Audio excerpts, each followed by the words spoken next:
Tooftawan nama jaalatanii gargar baatan tokko ittiin dagachuu dandeessan ni beektu laata? Tole haa ta'u viidiyoo kanaan gadhumatti caqasuu hin dagatinaa.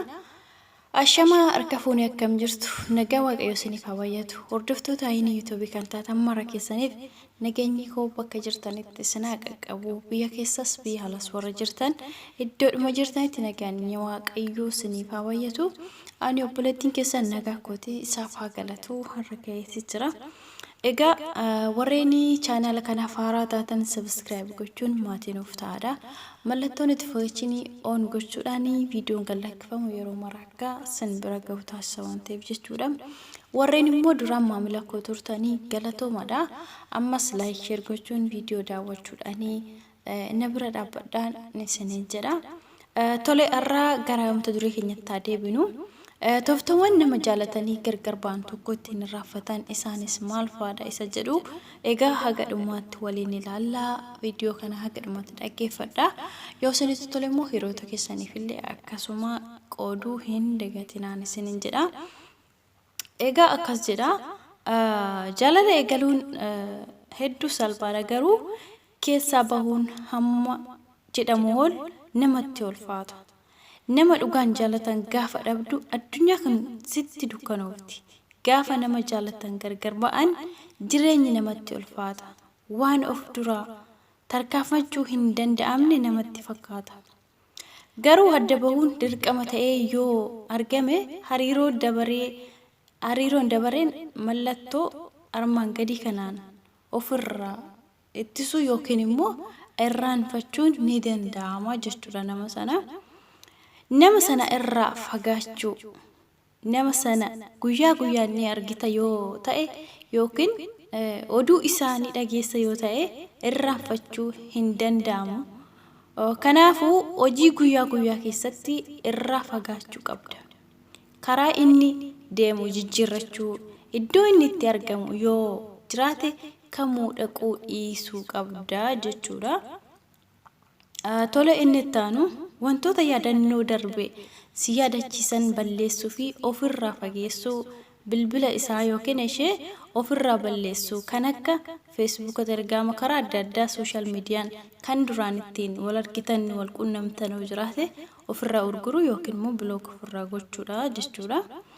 Ergaawwan gaggabaaboo duraan waliin barreessitan yoo jiraate illee akkasuma balleessuu kennaa ishee yookiin isaa irraa fudhatte yoo jiraate ofirraa fageessuu suura ishee yookiin immoo suura isaa yoo qabaattan ofirraa balleessuu yookiin immoo ofirraa fageessuu yookiin immoo akka iddoo hin argine jechuudha.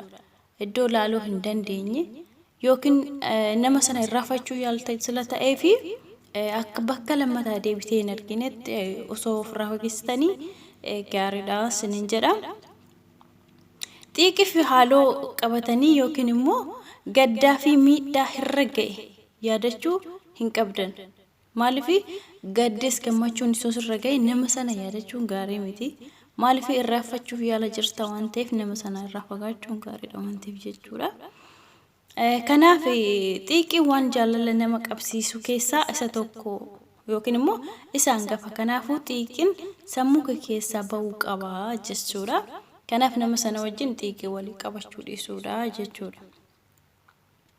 Yaaddoo keessa keetitti ibsachuu fi yeroo murtaa'e fayyadamuun isa yookiin ishee dagachuu yoo dadhabdee fi sammuu kee boqochiisuu yoo dadhabde yeroo murtaawaa tokko fayyadamuun waan sitti dhaga'amuu fi waan sirraa ga'e sammuu keetti fidiitii lammata akka yaaduu hin qabne of amansiisii jedha.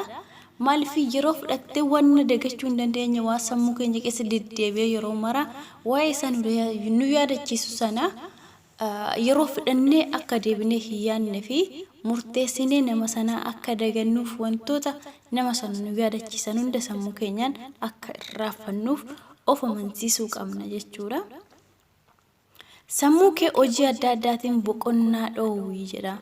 Maaliif nama sana yeroo adda addaa hin teessaa yoo ta'e hojii hin jiru yoo ta'e nama sana yaadachuu dandeessa. Kanaaf sammuu kee waan garaagaraati irratti akka inni biizii ta'e nama sana yaadachuu hin dandeenye gochuudha jechuudha. Yaaddoo kee fi to'achuu wantoota akka hojii taphattoota adda addaa baacoo fi wantoota biroo irratti xiyyeeffachuun yeroodhaaf sammuu keenya aarii yookiin immoo gaaffii akka sammuu keenya keessatti hin dhufne taasisuudha jechuudha. Xiyyeeffannoo sammuu keetti. Xiyyeeffannoo sammuu keenya wantoota hatan jechuudha isaa akka yaadannuuf isaa ofirraa fageessuudha qabna jechuudha. Wantoota sammuu kee yaaddeessan irraa fagaachuu sirboota ta'ee fiilmii yaaddoo nama sana yookiin immoo si yaadachiisoo ta'ee muuziqaalee wantoota garaagaraa kana wantoota akkasii dhaggeeffachuu fiilmisaa ta'uu ilaaluu dhiisuudha jechuudha. Kanaaf sammuu keenya walumaa galatti boqonnaa dhoowwudha jechuudha akka nama sana hin yaadanneef hojii fi wantoota garaagaraa kitaaba garaagaraa dubbisuu hojii adda addaa hojjechuudhaan sammuu keenya biizii goone akka irraanfannuuf nu fayyada waan ta'eef jechuudha. Kanaaf of madaaluu yookiin immoo gadaantummaan namatti dhaga'amu jechuudha. Kun immoo tahuu hin qabu jechuudha. Nama sanarraa erga gargar baaneeti sababoota adda baaneef yaa jiraatan iyyuu malee gadaantummaan nutti dhaga'amuudha hin qabu. Maaliif atis nama ta'uu keetiif eenyullee si tuffachuu mirgaa akka hin qabnee fi of amansiisuudha jechuudha. Kanatirraa fagaachuu jirtu jireenya keetiif gaarii akka ta'eef of amansiisee jechuudha. Maaliif nama sanarraa maaliif fagaanna jireenya keenya boruuf akka nu jalaa hin banneef sammuu keenya keessatti deddeebi'ee inni akka dhiphina garaagaraatiif nu saaxilee fi sanaaf haala kanaaf fayyadamne sammuu keenya of amansiisne nama sana akka irraanfannu gochuu dandeenya jechuudha. Hiriyoota fi maatii kee waliin ta'uun hiriyoota fi maatii waliin ta'uudhaan yeroo dabarsu jechuudha.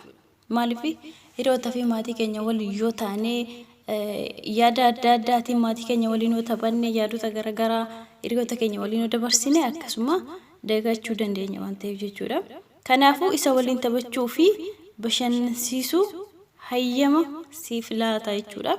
Maaliif yoo maatii keenya waliin dabarsine sammuun keenya akka isaan wajjiniin bashannannuu fi wantoonni isa nu yaadachiisan waan nurraa fagaatanii wantoonni maatii keenya waliin yookiin hiriyoota keenya waliin dabarsinu sammuun keenyallee akka bashannanan nu taasisa waan ta'eef jechuudha. Waan baay'ee akka irraa barattan abdiin qaba. Waa'ee jaalalaa fi kan biroollee wantoota akka asoosamaa wal qabatanii waan walumaa galatti jechuudha. Barumsa adda addaa siniif hin dabarsa waan ta'eef mata duree kanarraa waan barattuudha abdiin qaba jechuudha. Har'aaf kan qabadhee dhufee isuma kana fakkaata. Yoo jaalattanii subscribe like share gochuudhaan akkasuma hiriyoota keessaniifis qooda.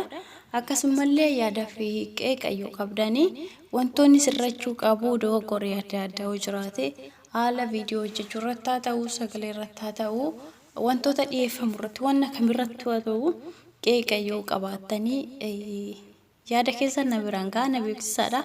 Rakkoon hin jiru anillee naf sirreessaa akkasumallee wantoota siniif dhiyeessuudha.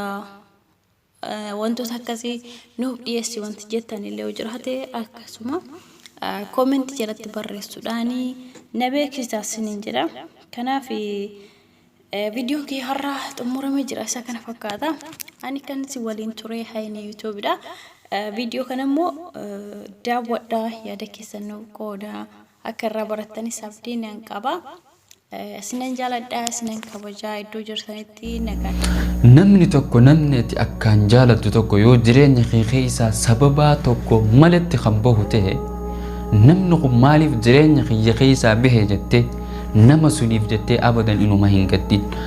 Maaliif jettee yoo na gaafatte waa hedduu jira tan ati hin beekne hicciitu hedduu jira tan ati hin beekne tan rabbiin quba qabu sagalee hedduu jira tan ati hin dhagahin tan rabbi dhagahee jiru waa hedduu waan ati quba hin qabne sharrii hedduu tan namni san sittiin as deemu jiru ta'onneen ta'e qulqulluun tuni quba hin qabneetu jira. Kanaafuu namni tokko yoo sababaa tokko malee namneeti akka malee abdii irraa qabdu tokko jireenya kee keessaa qulqullaa'ee kan bahu taate sharrii tokko malatti alhamdulillah ji rabbii galata galfadhu. Maaliif jennaan rabbii kee ka sharri hunda sirraa